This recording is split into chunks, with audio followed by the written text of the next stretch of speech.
trying to make this video for a while now. This is my third time, so yeah. Which I just want to quickly say to everyone, if you disagree with me with my opinion and such, that's fine. We all have different opinions.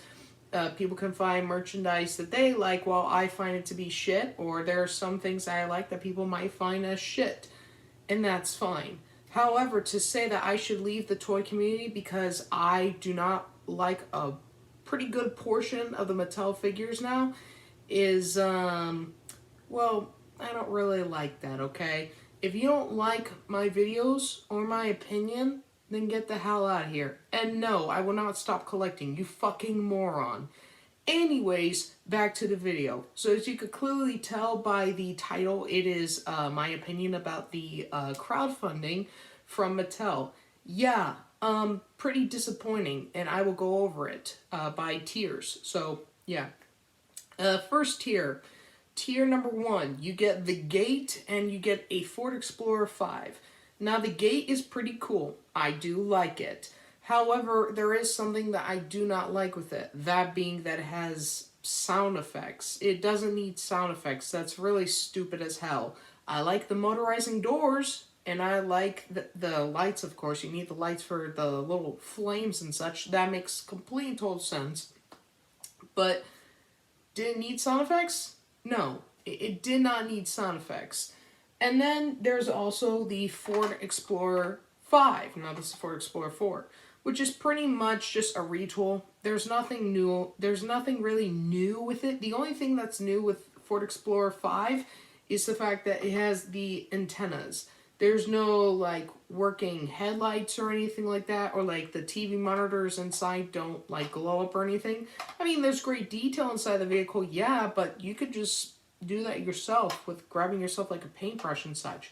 Including the tires are rubber, even though I don't think a lot of people have been asking for that. I mean, I haven't been asking for, like, rubber tires. I honestly don't see the need for that. So, yeah, Ford Explorer, kind of a disappointment considering that it's just a retool and just, it only has more paint in it.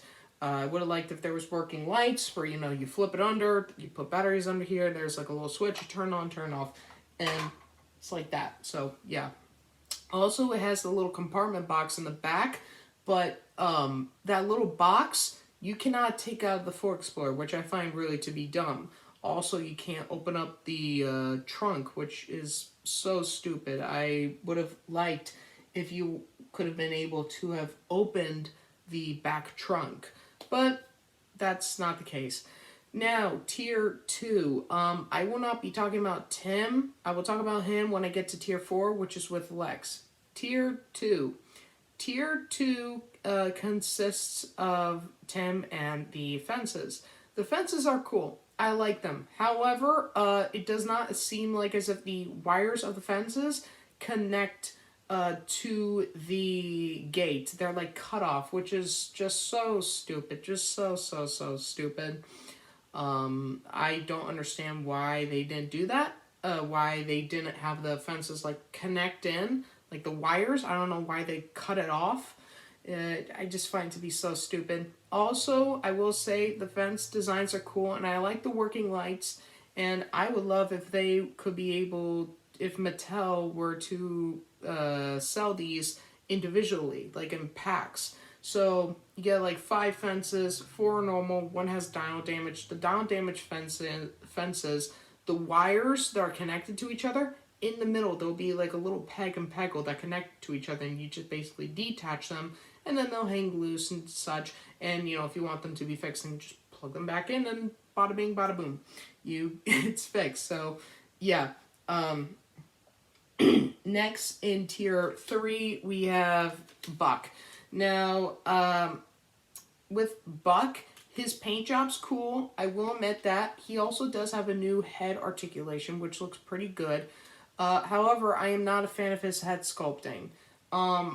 Now, Marco Makes, he mentioned on his Instagram that if you do compare Buck and Doe's skull to each other, yeah, they are pretty much the same, honestly. And I always thought that their skulls looked different. and thought that this image was like, accurate and such.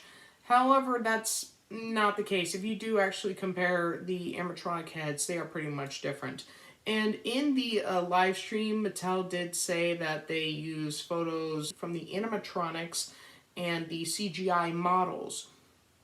I think it's probably better to use the animatronics instead, because they just have better detail, honestly. Better detail. They look just far more realistic compared to the CGI versions from back in the day. So, yeah. But yeah, like Buck's, like, above his eye, like, I don't know what this part's called. These scales on top of his eyes are way too. It's way too much. So yeah. Also, if anyone's wondering, yes, these are replacement feet, and the head is from Marco Makes. Eyes and feet are from Sartex Tech. So yeah, which I really do like this. So yeah. In the photos, they did say that Buck has accurate body proportions, which is what you guys should have been focusing on since the very start, since last year. People have said that, oh, the figure can't stand with small feet because, oh, it will tumble and fall over. People have made replacement feet, and so have and Mattel has made smaller feet for the Hammond collection figures, and now all of a sudden people are saying that, oh wow, looks so good, and no one's saying that, oh, I'm kind of shocked they could stand with small feet, or saying that, oh, it can't stand. Because why? Because we all know that the figure can stand with small feet. Not to mention the feet that they use for Buck, the sculpting is not good. I like the size, but I don't understand why it doesn't have sharp claws, and the scales on the toes are way too, like, big. They're too huge.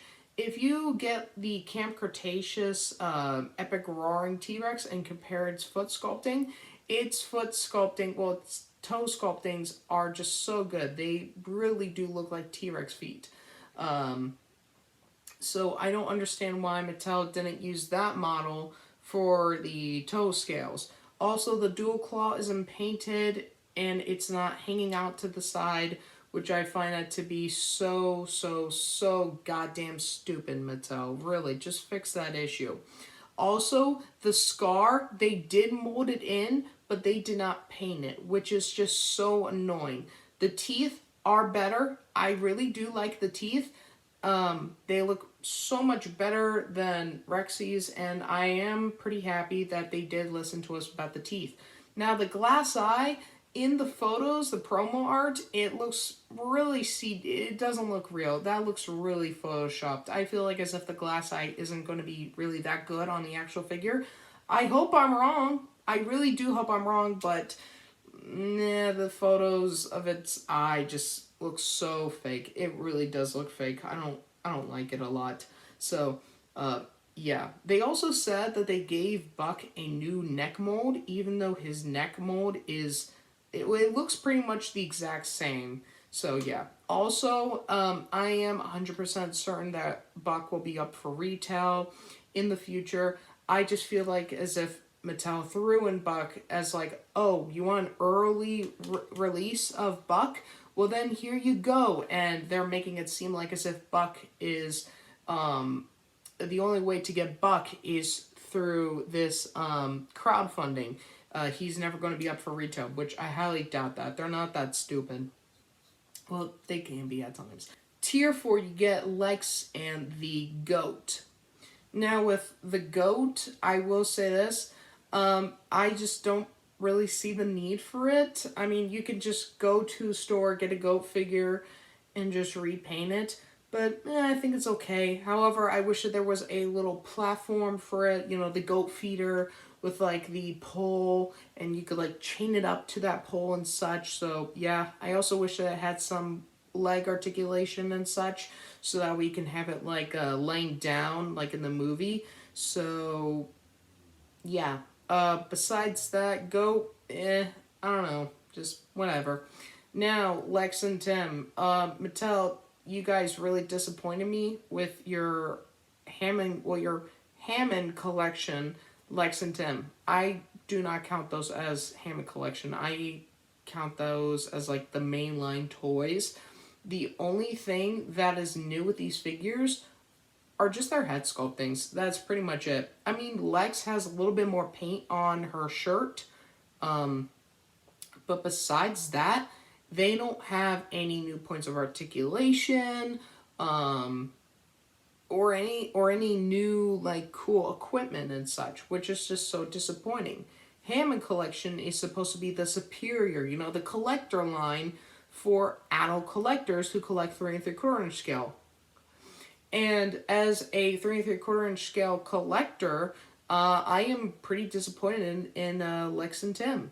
I thought that for the promo art, the photos of Lex and Tim, that those were just prototypes of Lex and Tim, and that the actual figures would look a lot better and have more points of articulation. Yeah, that's not the case. People in the Jurassic community have modified Lex and Tim and have given them elbow articulation, which looks phenomenal. And if a fan can do it, then so can a goddamn multi-billion-dollar toy company, which is what Mattel is. They're a multi-billion-dollar company. So, yeah. So I don't see why they couldn't give the figures more points of articulation. Then people will say that, oh, well, the figure's just really small and such, and yada, yada, yada. If Hasbro's able to make a little orphan boy Anakin Skywalker that has wrist articulation right here, ankle articulation, you can articulate the ankle, torso articulation, and has elbow articulation, then they sure as hell can give Lex and Tim that. Hell, Tim has knee articulation. His knee is pretty much the same size as his lower arm. So how come you guys couldn't do that for Tim or Lex? Even if that means to just, buff them up just by hair, it's better than having nothing. Hell, that's what you guys did for your Hammond collection, Ellie. Her lower arm is so gigantic compared to her legacy version, but honestly, I don't see a lot of people complaining about that. So, yeah. But yeah, it's really a big disappointment. Also, their head sculptings, I don't really like. There's something about Lex, her hair just looks off to me. Doesn't look like Lex's hair. I don't know, just too poofy, too big, I feel as if. Also, not to mention, she has like dirt and grime on her. Even though whenever we see Lex wearing her hat, she's never like dirty or anything or has any mud. But for some reason they decide to give her mud and dirt all over her, even though she's wearing her hat, and when she is wearing her hat, she's not dirty. So yeah, it's kind of a mix of like the post T-Rex attack and after the T-Rex attack, which is just so, it's annoying. It's so dumb. And Tim's head sculpting, not good. Really not good. It does not look like Tim Murphy at all. So, yeah. Also, I don't understand why they had this as a crowdfunding. I could easily see Mattel selling all of these individually. Hell, if they're able to make a Hammond collection, like giant Brachiosaurus with a bunch of points of articulation for $85, then I can easily see them selling the gate for, I would say, maybe $120 with the fences, and like the little post signs. I could see that. I can see that happening. But do I see them putting this in the crowdfund? No, it's ridiculous. This should have been the visitor center, because the visitor center would make more sense, because one, that's what the fans have been asking for so many years, besides the Lost World RV. And two, the visitor center would be a huge ass like building. It's a huge building. And, I would understand for the visitor center because it's, like I said, a big building. It's not going to be like a small little place for adult collectors know, it's going to be pretty accurate size. So, yeah. I don't understand why they threw in Buck and not the Jurassic Park 1 Parasaurolophus, which would have made more sense considering that we did not get the Parasaurolophus from Jurassic Park 1, which would have fit more in this because not a lot of people are asking for the Jurassic Park 1 Parasaurolophus. Also, where's Mr. DNA and Dr. Harding and like random little Jurassic Park engine workers all over the place? That would have been nice and neat to have seen for this crowdfunding. So yeah, I also would have liked if we got Jeep number 29, and for Jeep 29 to have working headlights, opening doors, and opening hood. You can open up the hood of the car. That would have been really neat to have seen. And it has like the Jurassic Park, drivers with like the pink shirt and the tan pants. I would have also liked to have seen the InGen helicopter, with like 2 InGen pilots and such. So yeah, but honestly, the crowdfunding, I could see all the products being sold like separately and individually. I don't see any of these being a crowdfund really. Except for, like I said, the visitor center. So, yeah. But honestly, it is a pretty big disappointment, and it's going to fail. It really is going to fail. There is no doubt about that. It's going to fail big time. And when it fails, then Collectorasics is going to lose his damn mind. Also, a quick announcement to everyone. I actually have a Instagram now for my YouTube channel. I will put the link in the description in case anyone wants to follow me and such, and wants to, hear my opinion early on. Yeah, instead of just making a video. But anyways, guys, that's it for the video. Pretty big disappointment. Let's hope that Mattel gets their shit together. And, yeah, that's about it. Anyways, guys, I'll see you guys later. And as always, stay angry.